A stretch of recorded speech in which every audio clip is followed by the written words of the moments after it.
An LSU and NFL legend says one Tiger is poised to be the next all-time great. We'll tell you who next. Locked on LSU. Here we go.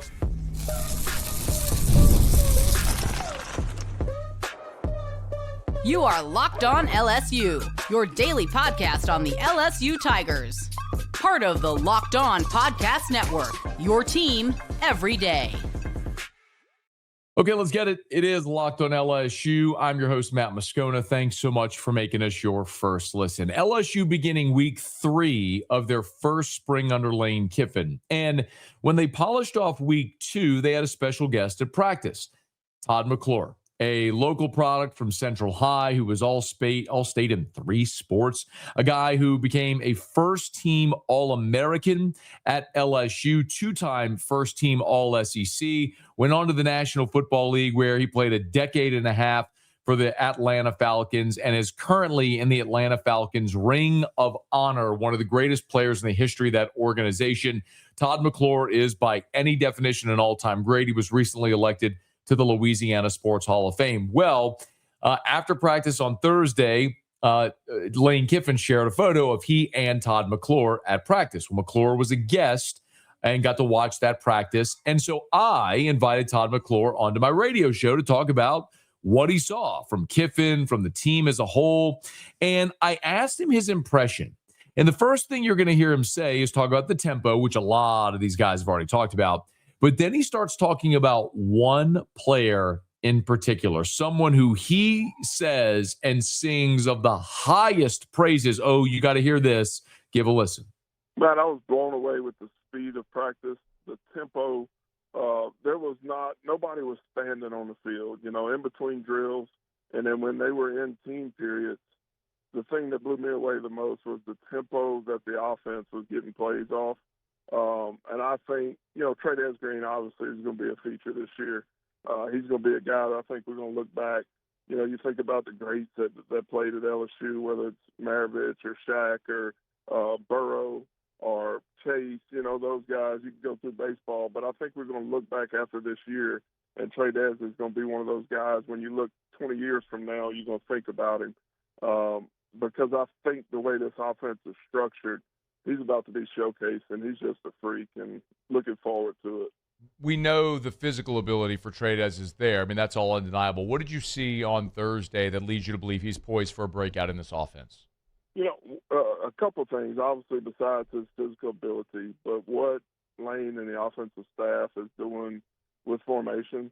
I watched Trey'Dez line up, I'm not going to say where, but all over the field, Okay. And then they put him in motion, and they're creating a nightmare for that defensive coordinator, and then they're going to make it fast. They're going to run a play, get back up there. Trey'Dez is going to be somewhere else. He's going to be in motion. The thing that I saw also, Matt, that moving Trey'Dez around is going to free up other guys, and what it's going to do for this running game, because you send him in motion, you get a linebacker just one step out of place, and then we're going to see that running game create some big runs just with this style of offense. That is incredibly high praise. He mentioned Maravich and Shaq and Burrow and Chase. Remember, Todd McClure isn't some national analyst speaking out of his ear. This is a guy who grew up locally in Central, who grew up going to and cheering for LSU, going to games and cheered for LSU, then played for LSU and currently lives in the greater Baton Rouge area with his family. He knows all the history, all the everything. Okay, so for Todd McClure to say that, that's not from nothing. Remember, this dude snapped the football to Michael Vick in the NFL. Okay, he knows what elite looks like. And he's telling you, look for Trey'Dez Green. Now, it's interesting, too, because Matt Flynn, who's one of my coworkers at 104.5 ESPN Baton Rouge, does the morning show, has not yet gotten to see a practice because LSU practices in the morning while Matt and Jacob Hester are on air. But he has continued throughout spring this refrain of Trey'Dez ready to be the way he said it is he could be the most dominant weapon in college football coming up this year. Now, it's also interesting because when you look at Trey'Dez through 2 years, the numbers are good, and the moments have been eye-popping, but it's not like it's been super consistent. So in 2 seasons, Trey'Dez has played in 24 games, but he's made just 8 starts. He's had veterans ahead of him at the tight end position. As a freshman in 2024, he caught 13 passes for 101 yards and 4 touchdowns. 13, 101, and 4. Not great freshman. This past year, 33 catches for 433 and 7 touchdowns. So we went from catches 13 to 33, yardage 101 to 433, 4x'd it, and then touchdowns 4 to 7, almost double that number. So you can look at that number and go, okay, well, what if he on those multiples does that again? Well, now you'd be talking about a 70 catch season for about 1,000 yards and maybe 12 to 15 touchdowns. He does that. Now you're talking about the greatest pass catching tight end season in the history of LSU athletics, which would surpass Thad Moss, who set all those records in 2019, breaking records held previously by David LaFleur and Robert Royal and some other really good pass catching tight ends in LSU history. But I thought it was interesting also to go look at Lane Kiffin's Ole Miss offenses to see how they've used the tight end. And it's a little bit of a mixed bag. Like if you go back to Lane's first year, the COVID year at Ole Miss, Kenny Yeboah was the second leading receiver on the team. He had 27 catches for 524 and 6 touchdowns. Not bad, but again, that was a team largely of talent inherited by Kiffin. That was pre-transfer portal and pre-NIL also. A year later, you had Casey Kelly, who was the top receiver among tight ends with 17 for 150 and just 1 score. Not very much used there in 2021. In 2022 is when you saw Michael Trigg come aboard. Again, not a big year, 17 for 156 and 3 scores. Now, Trigg would transfer to USC and become a really good player. Curious to see what would have happened had he stayed there at Ole Miss under Lane Kiffin. But if you remember, Caden Prescorn then came next. So in 2023, Prescorn had 30 for 449 and 4 touchdowns. Very similar to this past season that Trey'Dez had. Now, 2024, though, was a year where it was Prescorn. Actually, his numbers were comparable. He didn't make the big jump. 27 for 401 and 3 touchdowns. By the way, you don't have to memorize all these numbers. Doesn't matter. I'm just illustrating the fact that there has not been a tight end that had this massive, giant pop. The best season for a tight end pass catching in Lane Kiffin's offense in 6 years at Ole Miss was this past year in 2025, where Daquan Wright had 39 for 635 and 5 touchdowns. Now, if Trey'Dez goes 39 for 635 and 5 touchdowns, we're going to be really disappointed, because this is an offense going into this season where you're talking about an LSU offense that loses all of its pass catcher. You return 1 reception among receivers from a year ago. 1 reception. It was Phillip Wright had 1 reception. He's the only scholarship receiver back. All your tight ends, now you have some of the underclassmen that are back. So Trey'Dez, in theory, is the big weapon. And also, it's worth mentioning, he's one of the 3 they prioritize. This staff, we talked about that. If you're an everydayer, you'll remember this. But there were 6 players that this staff identified from the previous roster that they prioritized. 3 on offense, 3 on defense. Defense was Whit Weeks and your 2 cornerbacks in DJ Pickett and PJ Woodland. Offensively, it was Harlan Berry, Braylon Moore, and Trey'Dez Green. Well, this staff came in looking at Trey'Dez Green going, I know what to do with that. And you're starting to hear that as a familiar refrain from everyone throughout this entire offseason. And you're kind of hearing it there from Todd McClure as well. So he got to see the peek behind the curtain. He got to see more than what we get to see. We get to see, the quick six plays on the 11-on-11, and then the individual periods. He got to go watch 7-on-7, 11-on-11 scrimmage and watch how they moved him all over the formation and could see, okay, that's something that's going to be special. Well, special is certainly identified in the eye of the beholder and what that may mean. But for LSU to be special when you're talking about a program that's produced National Award winners, Biletnikoff Award winners, Heisman Trophy winning quarterbacks. You're looking at an offense with Lane Kiffin and Charlie Weiss coming in that they have not shown that they will feature a tight end, but they've never had a tight end like Trey'Dez Green. Could this be the year they feature a tight end and maybe have a year that allows Trey'Dez Green to be someone that we talk about, like Todd McClure said, 20 years from now? But again, that's not me saying it. That's a guy who has seen the most elite of the elite when it comes to football players and said, be on the lookout for Trey'Dez Green because he is poised for an incredible year. Now, the other thing Todd talked about there was the tempo.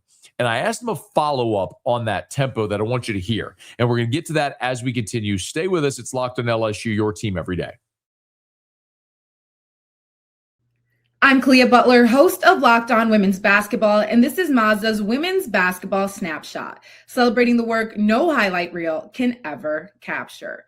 The NCAA Women's Basketball Tournament Elite Eight wrapped up with the UConn Huskies staying undefeated at 38-0 after a decisive win over Notre Dame, while the UCLA Bruins rallied past Duke behind a dominant second half performance.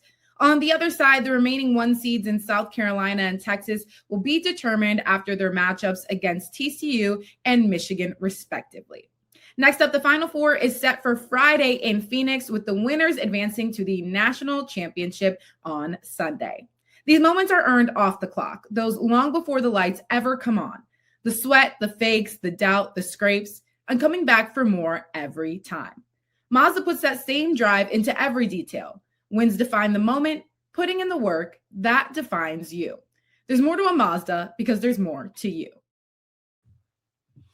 Going to get back to our conversation with Todd McClure in just a quick second, but I do want to remind you that you can get Locked on LSU ad-free with the Everydayer Club, plus members-only Discord access. You can join at the link in our show notes today. So remember, when I asked Todd that open-ended question to start our conversation, what stood out, he said 2 things. Before he mentioned Trey'Dez Green, he mentioned tempo. Well, I asked the follow-up on Trey'Dez, but then I went back and I said, okay, break this down for me. What is it about the tempo that's so eye-opening? Because we've heard everybody say this now about the importance of the tempo and how eye-opening, jaw-dropping it is. Last week on my radio show, I had both Charles Ross and Jakeem Jackson in studio with me, 2 defensive players who both, when I asked them about this, said on and off air that they were whipped on practice days because the tempo takes so much out of them. Here's what Todd said when I asked the follow-up about tempo. Remember, again, he got to watch the entire process. So he watched the 11-on-11 and how fast they went. Yeah, Matt, when I first got in the NFL, Coach Dan Reeves, who was old school, had an old school mentality. So we would have 3-hour practice, and then at the end of practice, we would run 8 to 10 gassers, back and forth across the field. So you had to save a little bit in the tank during practice, knowing on the back end you had to run these gassers. And then Jim Moore Jr. came in, and he took conditioning away, but our tempo of practice was unbelievable. Our individual periods were so high energy, and then there was never any downtime. And that's kind of what I see, or not kind of what I see, what I saw when I went out there Thursday was there was no dead time. Guys were going from individual periods to inside or run periods to 7-on-7 team periods, but it was going on 2 fields. And then what I saw, and I told Coach Kiffin, the D-line was so gassed after running that team period because of the tempo and the pace that the plays were being called. And it's just going to pay off for this team. When you play in Death Valley on a Saturday night, the humidity, the heat, our guys are going to be ready for it, and they're going to be in better shape, and then they can go showcase what they can do. It's interesting that Todd didn't talk about the offense. He talked about the impact on the defense with tempo. And I'm reminded of 2 things, and if you're an everydayer, forgive me because you've heard this, but I'm going to say it again. So after the first week of practice, when we got to of spring, we had the opportunity to talk to Lane Kiffin, and we did ask Lane about the tempo. And he talked about the offense and how, and really was talking about the quarterbacks and the importance of the quarterbacks, because they're like the point guard. And to go with this tempo, the quarterbacks have to be flawless. They have to know where the ball is going. They have to know all the play calls so you can go quickly. You can't go quickly if you're stopping and thinking. But the other thing he said was it would be so beneficial for the defense because this is the fastest tempo that the defense is going to see all year. There's no team that LSU is going to play at all this year that will go at a tempo like they see in practice against the LSU offense. So anything they see that's fast in a game is going to seem mild relative to what they go against in practice. I think that's kind of what Todd McClure was alluding to there, that it'll benefit the defense because of how they're going in practice. And I remember in going into the 2011 season, remember LSU opened against Oregon that year in Jerry World. It was a top 5 matchup. It was amazing. So much hype leading up to that. Of course, Chip Kelly and the Oregon Ducks had played Auburn at the Cam Newton Auburn team the year before the national championship, and Auburn won it. So this was the next game after the national championship for Oregon when they lost to Auburn was that opener against LSU. And so that was a great, Darren Thomas, and it was a great LaMichael James, great Oregon football team. And LSU blew the doors off them that day in Jerry World. But I've talked to so many guys that were on that 2011 LSU team. A former colleague, T-Bob Hebert, was an offensive lineman on that team. Tommy Moffitt, who was the strength coach. And all throughout that offseason, from spring and summer workouts and everything that entire offseason was about Oregon. It was about getting ready for Oregon's tempo. It was everything. Moffitt would go on the practice field and he would just be yelling about Oregon. It was all about Oregon, Oregon, Oregon. And I think there's 2 parts of that. One is just conditioning yourself for a marquee opener, which we talked about a lot leading up to this past season with LSU opening with Clemson. But the other part of it was physically conditioning to take on that offense that was going to go so fast. And look, that LSU team was the greatest LSU team in history. And, till the last game, which didn't end the way we wanted. And then, of course, till 2019 became the greatest team in the history of college football. But all that to say, it was all about preparing for that tempo. And it did benefit that team, both offensively and defensively throughout the course of that season, getting ready to face that tempo. So, Lane Kiffin also said last week something very interesting when he said, this past year in the SEC, things actually slowed down, but they're expecting it to ramp up again pace-wise. Just look at the new coaches. Alex Golish going to Auburn from South Florida. He's going to go fast. Silverfield at Arkansas coming in from Memphis is going to go fast.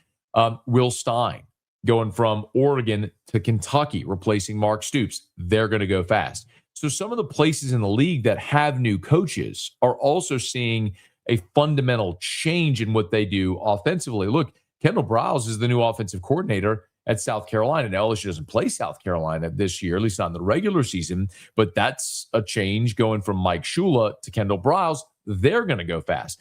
It was Kiffin who talked about partnering with Briles at FAU. That first was his introduction into the speed and the tempo and going hyper speed, hyper fast offensively. So I do think this is a year in the SEC where you're going to see offensively things pick up from a pace standpoint, but none will be as fast as LSU in the tempo that they run with Lane Kiffin. And so whatever LSU faces, it will all seem mild relative to what they go up against in practice every single day with Lane Kiffin's offense. I thought it was a fascinating talking point and 2 really strong observations from a guy who knows what he's looking at. Todd McClure, I've told this story before. There's a handful of years where Todd did the postgame show on Eagle 98.1 after LSU football games. So he sat next to me in the press box, or I sat next to him. But we sat next to each other, and I would bother him the whole game because, this is a guy that played more than a dozen years in the NFL, is in the Falcons Ring of Honor, has seen everything you can imagine. And so I always love to pick his brain. Why did they do that? What play call would you run here? Why did the line kick out? What's the block? Whose fault was that? All those types of things. You're just picking this guy's brain who's got so much experience. So for Todd to have those 2 default observations, tempo and Trey'Dez Green, you better believe ink pen, writing down those notes. Remember them because we're going to circle back to that. Absolutely. Okay. It is Locked on LSU, your team every day. Not got a final break. There's one more observation that Todd McClure had, and it was about Lane Kiffin himself. And you'll hear that as we wrap up next. It is Locked on LSU, your team every day. The NBA playoffs are here, where every possession matters, every matchup is magnified, and every game can swing a series. And right now, FanDuel is giving new customers a great way to get in on the action. Here's what I like about it. You can bet just $5 and get $250 in bonus bets if your first bet wins. The app makes it easy to follow the action with player stats, trends, and matchups all in one place. And during the playoffs, that extra insight really matters when you're looking at stars, role players, and key moments. It just makes the entire playoff experience more engaging from start to finish. So head to FanDuel.com to get started. That's FanDuel.com to get started. FanDuel, play your game.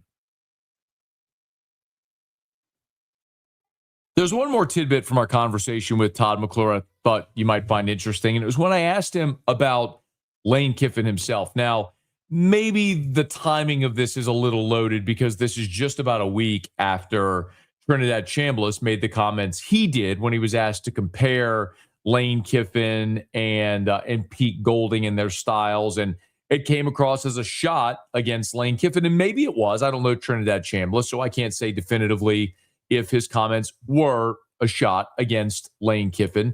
Maybe it was more just a compliment to Pete Golding. But the point that I made in that episode, if you want to go back and listen or watch, is the fact that in this era, it's just never mattered less because so much of college football is transactional.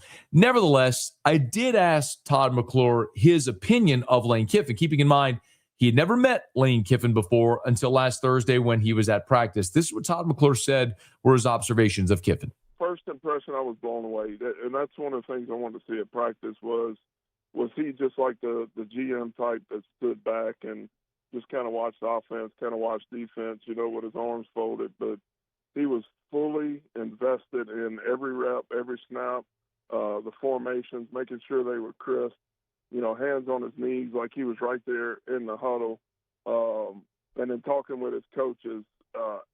I think he gets a bad rap sometimes with some of the things he does off the field. But what I saw when I went to practice, he's 100% locked in. And, obviously he's got a lot riding on it. He wants to go out there and put a good product out there. And he's got a great scheme, and he's got the talent to have a great year.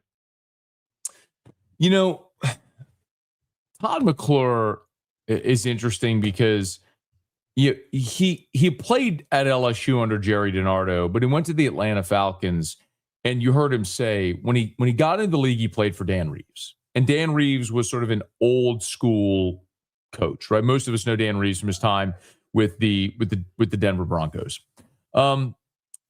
But after Dan Reeves, he was Wade Phillips was an interim, and they played for Jim Elmore, the younger Moore, for 3 seasons in 4, 5, and 6. And then Bobby Petrino came into the league. And Petrino, and Todd's told me the stories before, Petrino was a disaster, and nobody in the locker room respected him. As a matter of fact, he quit on the team in the middle of the season and left a note in the players' lockers. Never even addressed the team, just left a note in their locker saying that he was leaving and going back to the college game. Not a lot of love lost there for Bobby Petrino. And then Mike Smith came in, and that was the last coach that Todd McClure would play for during his time in the NFL. So all that to say, you saw an old school coach in Reeves. You saw a really younger players coach in Mora. You saw someone that nobody respected at all at Petrino. And then an older coach, but had a lot of respect in Mike Smith. So he saw the gamut there. And, I am interested in the Kiffin dynamic, the personality dynamic. Because when I asked Todd a follow-up there about being transactional instead of relational, he sort of harped on the importance of what Kiffin does, but he skewed it more toward the social media aspect because all the players are on social media. And Lane Kiffin has been pretty honest about this. The reason that he does everything he does on social media is to communicate with recruits and their families. So as to say they feel like they know him because he's always very out front on social media. which I respect. There's an ulterior motive. It's one of the things that I've said about Kiffin that's an observation. I think he is very thoughtful. I don't mean that as to say that he's thinking of others or that he's considerate. It just means that he's thinking a lot. He's thoughtful. He is thinking before he posts or tweets or puts on Instagram or whatever he does. There is an intention, a motive behind it. It doesn't mean that it's sinister or nefarious. It's just he's being very thoughtful and intentional with the way he approaches all of that. But he's still there on social.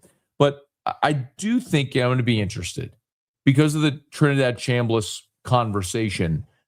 Is Lane Kiffin a guy that his maybe awkward,